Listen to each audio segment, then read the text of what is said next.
and they don't want our help. Exactly. Because they're doing it right. Yes.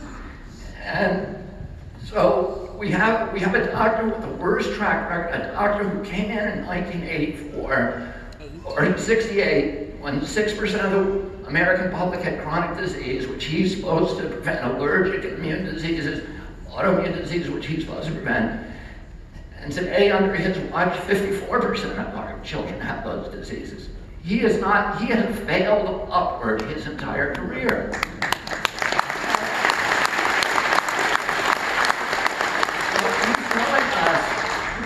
These fiats, here's what you got to do. He has a schoolboy's allergy to citation. He never tells us, here's the science that says this. He just says, this is what the science says.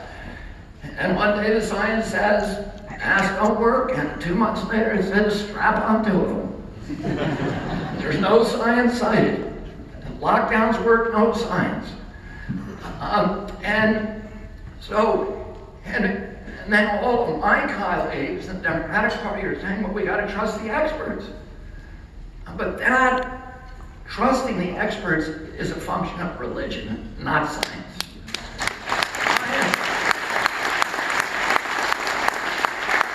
Science is about skepticism. It's about questioning. It's about cynicism. It's about not believing anything you told me. It's about show me the evidence. I was on the trial team that tried the Monsanto case. And in the Monsanto case, Monsanto came in with the greatest experts in America, people from the Harvard School of Public Health, etc. My wife, who's not an attorney, came and sat in on the trial one day when Monsanto had its experts. At the end of the day, she said, why are you even doing this poor company, why are you abusing them? To me. And I said to her, wait till tomorrow when we cross-examine them. At the end of that day, she said, what a bunch of liars. So every case, I've been involved in 500 lawsuits, and every one of them involves, the defendants, the corporations come in with their experts, and we come in with ours. And in this case, we had Harvard experts too. And in the end, the jury believed our experts, and they gave us $2.2 billion. And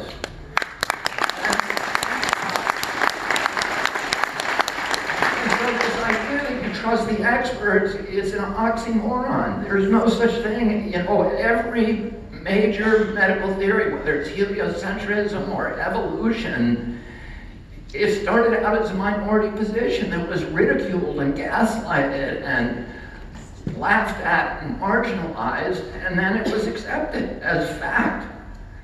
And so, we need to respect each other's opinions. We need to respect critical thinking, and we need to be nurturing that, not silencing it. And yet we have, these political, and listen, when you go to your doctor and he tells you, you got a big problem, and I need to do surgery on you, what do? You say, I want a second opinion. And we should be doing the same thing with Tony Fauci. Yes. By the way, there are many medical experts out there who are saying the opposite. Yes. Exactly. Peter Corey, and Peter McCulloch, and Peter Gregg, and Dr. Harvey Risch from Yale, and I can go on, Ryan Cole, all of these people who actually treat COVID patients and save their lives and are achieving results with those patients that Tony Fauci never dreamed of. That we could have, and they're all saying 80% of Americans who died did not need to die. That's right. You had done these common sense proven protocols. That's right. And that's what they're saying. And what is the response? It's not debate. It's not, let me see your evidence. It's, these people are dangerous. They need to be silenced. And that's not America. And, what all of us need to understand is that our country is under attack right now. We have lost. America is, what is our country? Is it just a place where, you can come and accumulate a big pile for yourself and whoever dies with the most stuff wins? Or Or is it, is it the landscapes, is it the Purple Mountains majesty, is it the population, the diversity, etc.? It's all those things. More than anything else, it's our Constitution. It's the statement of shared values that holds us all together as a people. And we're saying to the rest of the world, we believe something in our country more strongly than anybody else believes, which is that we have to love our liberties more than we fear a disease.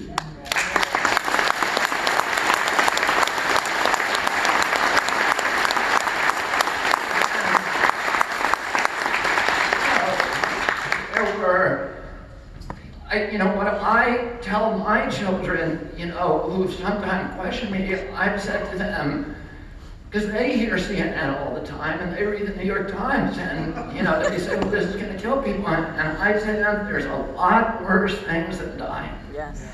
And that may seem cold, but there was a generation of Americans in 1776 who said, you know what? It's worth dying to give my children and their children and their children a bundle of rights that will guarantee them liberty forever. And so they laid down their property, their livelihoods, their lives to provide us with that Constitution, which we have given away for free to a lying doctor in 1 year. Yes. After 200 years of preserving it. Yes.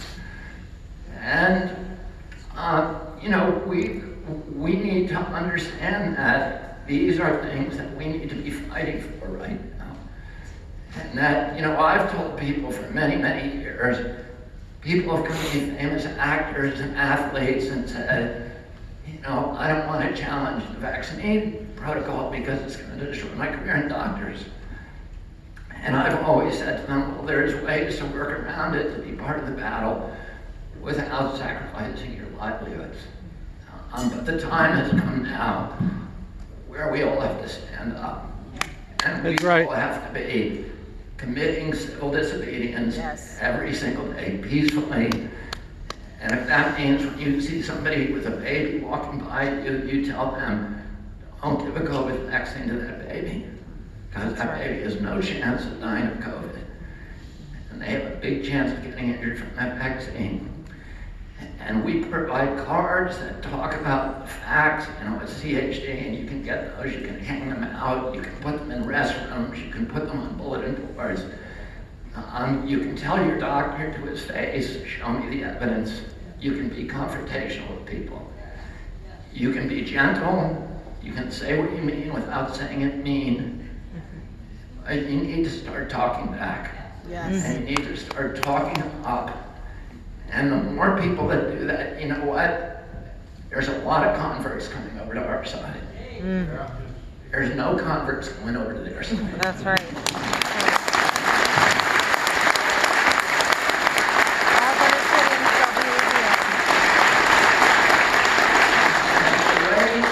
The way that they have robbed people of critical thinking is by repeating the same message over and over and over again. And we know that there's peer-reviewed evidence that shows that works, advertising works. That's why it's a $100 billion industry.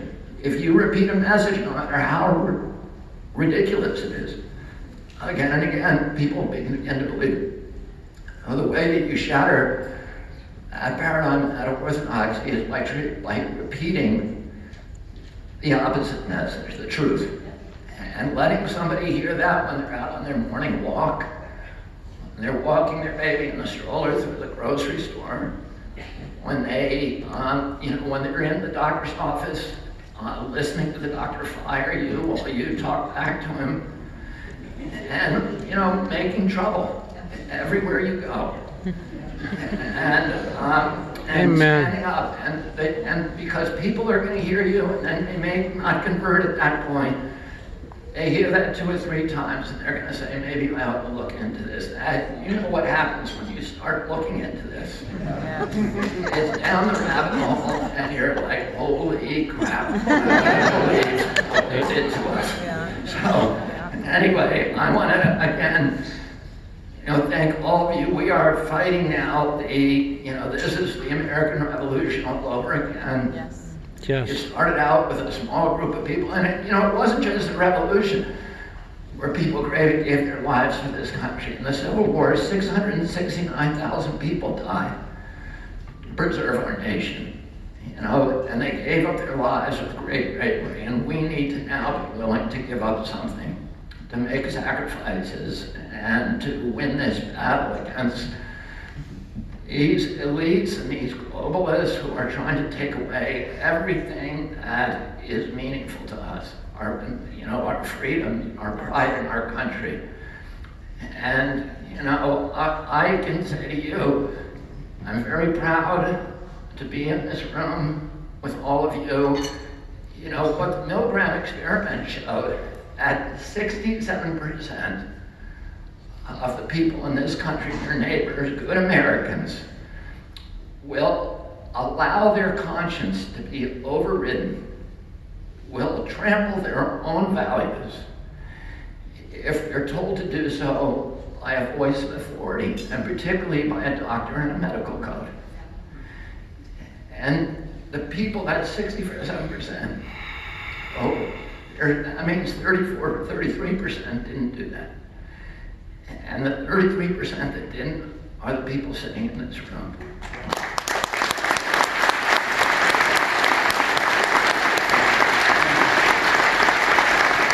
You need to be proud of the fact that you were not in that group that electrocuted somebody. My father told me when I was a little kid, he read the diary of Anne Frank to me and my siblings, and he said people kept saying, at that point in history, a lot of people were talking about the Nazis and how the German people, this could have happened to them. And my father said, this is not anything to do with Germans. We all have this disease. They can do this to any of us. And he said, you kids need to ask yourself, if this ever happened in the United States, would you be the people who hit Anne Frank, or would you be the people who turned her in? And you guys all answered that question. You're the ones who would have hidden Anne Frank, and you need to be proud of that. You kept your values, your critical thinking when they were under terrible, ferocious assault. And what I will pledge to you is that I am proud to stand shoulder to shoulder with all of you and with my friend Ron Paul and fight this battle, the Second American Revolution. And I can tell you right now, I do not know whether we're going to win or lose, and I can tell you the only thing I can control is a little piece of real estate inside my own shoes. And I can tell you that whatever happens, that I will go down fighting and that I will die with my boots on. Amen.